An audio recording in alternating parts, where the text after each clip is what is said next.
오늘 우리가 함께 나눌 말씀은 역대상 29장 14절 말씀입니다. 나와 내 백성이 무엇이기에 이처럼 즐거운 마음으로 드릴 힘이 있었나이까? 모든 것이 주께로 말미암았사오니 우리가 주의 손에서 받은 것으로 주께 드렸을 뿐이니이다. 아멘. 다윗 왕은 여호와의 성전을 짓고 싶은 열망이 있었습니다. 거룩한 열망이죠. 하지만 하나님께서는 다윗에게 그 일을 허락하지 않으셨습니다. 어떻게든 하나님을 위한 일을 하고 싶었던 다윗은 자기가 할 수 있는 일을 하고 있습니다. 성전 건축은 못하지만 후대가 그 일을 감당할 수 있도록 미리 건축을 위한 자재들을 준비하는 것입니다. 이를 위해 다윗은 자신의 물질을 기쁜 마음으로 바쳤습니다. 그의 부하들 역시 기쁜 마음으로 바쳤죠. 그러니 백성들이 가만히 있었겠습니까? 9절을 보면요. 백성들은 자원하여 드렸으므로 기뻐하였으니 라고 기록하고 있습니다. 왕으로부터 백성들까지 온 이스라엘이 기뻐하면서 하나님의 일을 위해 동참하고 있는 것입니다.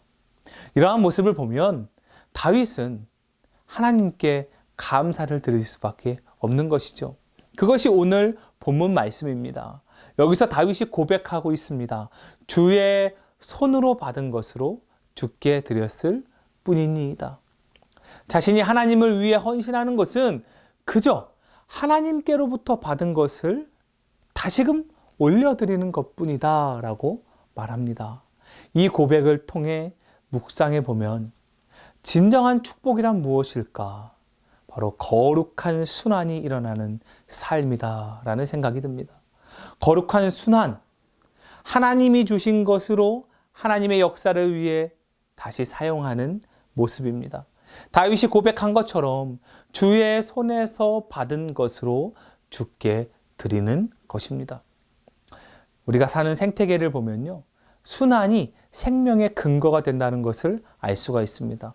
흙에서 식물이 자라고 식물을 통해 인간과 동물이 자라고 그 생물들이 죽어서 다시 흙으로 돌아가는 이런 순환이 있는 것이죠. 만약 이 생명의 순환이 어느 한 곳에서 딱 끊어지면 생태계도 끝나게 되는 것입니다. 지금 우리 주변에 여러 가지 심각한 환경 오염 그 이면을 들여다보면요. 순환이 되지 않는 것이 원인인 경우가 많습니다. 예를 들어 우리가 쉽게 버리는 일회용 쓰레기. 이게 버려진다고 해서 흙으로 쉽게 돌아가지 않습니다. 계속해서 남아서 쌓여갑니다. 생태계가 파괴되는 것이죠. 순환이 끊기면 죽는 것입니다. 영적인 질서도 마찬가지예요. 거룩한 순환이 멈추면 생명을 잃어갑니다. 하나님이 주신 은혜가 있고 사람은 그 은혜로 살아가면서 하나님과 이웃을 위해 받은 은혜를 나누는 것. 이것이 거룩한 순환일진데 거룩한 순환이 끊어지면 영적으로 병들게 되고 결국 생명을 잃게 되는 것입니다. 사랑하는 여러분, 움켜쥐면요. 손 안에 있는 것만 남습니다. 생각보다 그렇게 많지 않아요. 하지만 우리가 손을 펴면 하나님의 도우심을 얻게 됩니다. 그렇게 하나님과 이웃을 위해 사용하게 되면 하나님께서는 또 다른 채우심으로 이 편손에 채워주시는 것이기 때문이죠. 하나님의 방법으로 말입니다.